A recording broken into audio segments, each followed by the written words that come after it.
ಈ ಕಾರ್ಯಕ್ರಮದ ಅಧ್ಯಕ್ಷ ಸ್ಥಾನವನ್ನು ವಹಿಸಿದಂತಹ ನನ್ನ ಮಿತ್ರರಾದಂತಹ ರತ್ನಾಕರ ಶೆಟ್ಟಿಯವರೇ, ನನ್ನ ಆತ್ಮೀಯ ಮಿತ್ರರಾದಂತಹ ನಿತೇಶ್ ಶೆಟ್ಟಿಯವರೇ, ಯಕ್ಷಧ್ರುವ ಪಟ್ಲ ಫೌಂಡೇಶನ್ನ ವಿಷಯವಾಗಿ ಸವಿಸ್ತಾರವಾಗಿ ನಿತೇಶ್ ಶೆಟ್ಟಿಯವರು ನಮಗೆಲ್ಲ ತಿಳಿಸಿದ್ದಾರೆ.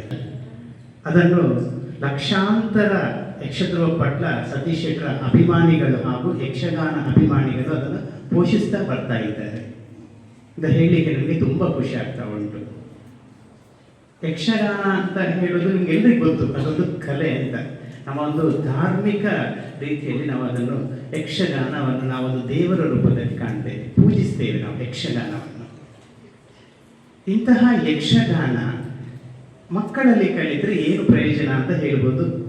IPS ಆಫೀಸರ್ ಆಗಿರ್ಬೋದು, ದೊಡ್ಡ ರಾಜಕಾರಣಿ ಆಗಿರ್ಬೋದು, ದೊಡ್ಡ ಒಂದು ಫಿಲ್ಮ್ ಸ್ಟಾರ್ ಕೂಡ ಆಗಿರ್ಬೋದು, ಯಾವುದೋ ಒಂದು ದೊಡ್ಡ ಸ್ಥಾನಕ್ಕೆ ನೀವು ಹೋಗಿರ್ಬೋದು. ಯಾರಾದರೂ ದೊಡ್ಡ ಸ್ಥಾನಕ್ಕೆ ಹೋಗಿ ಇಂತಹ ಕಲೆಗಳನ್ನು ಪ್ರದರ್ಶಿಸಿದ್ರೆ ವಿಶ್ವದಾದ್ಯಂತ ಸುದ್ದಿ ಆಗ್ತದೆ. ನೀವು ಬೇಕಾದ್ರೆ ನೋಡಿ, ಲಾಸ್ಟ್ ಟೈಮ್ ನಮ್ಮ ಕಮಿಷನರ್ ಶಶಿಕುಮಾರ್ ಅವರು ಬಂದಿದ್ದಾರೆ. ಫೌಂಡೇಶನ್ನ ಸಮಾಜಮುಖಿ ಕಾರ್ಯಗಳನ್ನು ನಿಮಗೆ ಪರಿಚಯಿಸುವಂಥ ಉದ್ಘಾಟಕರ ನುಡಿಗಳನ್ನಾಡಿದ ಶ್ರೀಯುತ ಗಿರೀಶ್ ಶೆಟ್ಟಿ ಕಟೀಲು ಇವರಿಗೆ ನಮ್ಮೆಲ್ಲರ ಪ್ರೀತಿಯ ಧನ್ಯವಾದಗಳು. ಇಂದು ನಮ್ಮ ಕಾರ್ಯಕ್ರಮಕ್ಕೆ ನಮ್ಮ ಹಿರಿಯ ಹೇಳಿದರು ಗಿರೀಶ್ ಶೆಟ್ಟಿ ಮತ್ತು ಅವರು. ಆದರೆ ನಮಗೆಲ್ಲರಿಗೂ ತಿಳಿದಂತೆ ನಮ್ಮ ಕರಾವಳಿ ಜಿಲ್ಲೆಯಲ್ಲಿ ಯಕ್ಷಗಾನ ಎಂಬುದು ಬಹುಶಃ ಶತಮಾನಗಳಿಂದ ಬಹಳ ಒಂದು ಅದ್ಭುತವಾಗಿ ವಿಜೃಂಭಿಸುತ್ತಿರುವಂಥ ಒಂದು ಕಲೆ.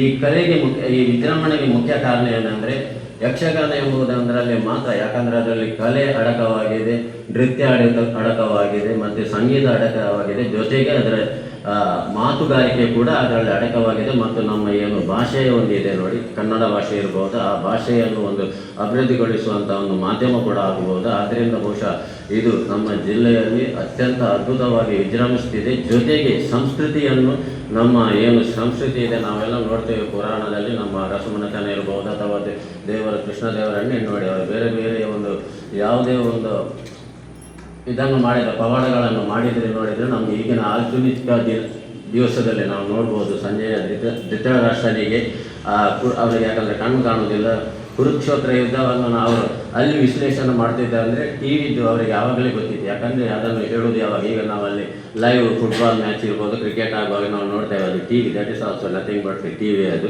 ಅದೇ ರೀತಿಯಲ್ಲಿ ನಾವು ವೈರ್ಲೆಸ್ ಎಲ್ಲ ನಮಗೆ ಮೊದಲೆಲ್ಲ ಆಟದಲ್ಲಿ, ನಾವು ಸಣ್ಣದಿರುವಾಗ ಆಟದಲ್ಲಿ ಅವರು ಅಶ್ರೀರವಾಣಿ ಅಂತ ಬರ್ತಿತ್ತು, ಆವಾಗ ಹೇಳುವಾಗ ನಮಗೆ ವಿಚಿತ್ರ ಆಗ್ತಿತ್ತು, ಇದು ಸುಳ್ಳು ಏನಂತ ನೋಡಿ. ಅದೇ ಮುಂದುವರಿಸಿಕೊಂಡು ಇದೆಲ್ಲ ನಮ್ಮ ಪುರಾಣದಲ್ಲಿ ಇದ್ದಂಥ. ಯಾಕಂದರೆ ನಮ್ಮ ಸಿವಿಲೈಸೇಷನ್ ಏನು ಪುರಾಣ ಕಾಲದಲ್ಲಿ ನಮ್ಮ ಭಾರತೀಯ ಸಿವಿಲೈಸೇಷನ್ ಇತ್ತು, ಅದನ್ನು ಒಂದು ಪ್ರಸ್ತುತಪಡುವಂಥ ಒಂದು ದೊಡ್ಡ ನಮ್ಮ ಕಾಸರಗೋಡಿನವರಿಗೆ ಬೇರೆ ಬೇರೆ ಶಿಕ್ಷಣ ಸಂಸ್ಥೆಯಲ್ಲಿ ಯಕ್ಷಧ್ರುವ ಪಟ್ಲ ಫೌಂಡೇಶನ್ ಟ್ರಸ್ಟ್ನ ವತಿಯಿಂದ ಒಂದು ನಮ್ಮ ಯಕ್ಷಗುರುಗಳನ್ನು ನೇಮಕ ಮಾಡಿ ಅವರಿಗೆ ಸಂಸ್ಥೆಯ ವತಿಯಿಂದಲೇ ಅವರೆಲ್ಲ ಸಂಭಾವನೆಯನ್ನು ನೀಡುವುದರ ಮುಖಾಂತರ ವಿದ್ಯಾರ್ಥಿಗಳಿಗೆ ಉಚಿತವಾಗಿ ಒಂದು ಯಕ್ಷ ಶಿಕ್ಷಣವನ್ನು ಕೊಡುವಂಥ ಒಂದು ಕಾರ್ಯವನ್ನು ಮಾಡ್ತಾ ಇದ್ದಾರೆ.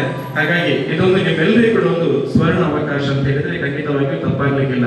ಯಾಕೆಂತ ಹೇಳಿದ್ರೆ ಯಕ್ಷಗಾನ ಎನ್ನುವಂತಹದ್ದು ಒಂದು ಸರ್ವಶ್ರೇಷ್ಠವಾದಂತಹ ಕಲೆ. ಯಾಕಂದ್ರೆ ಅದರಲ್ಲಿ ನೃತ್ಯ ಇದೆ, ಗಾಯನ ಇದೆ, ವಾದನೆ ಇದೆ, ಅದಕ್ಕಿಂತ ಹೆಚ್ಚಾಗಿ ಪರಿಶುದ್ಧವಾದಂತಹ ಕನ್ನಡ ಭಾಷೆಯ ಹಿಡಿತ ಎನ್ನುವಂಥದ್ದು ನಮಗೆ ಸಿಗ್ತದೆ.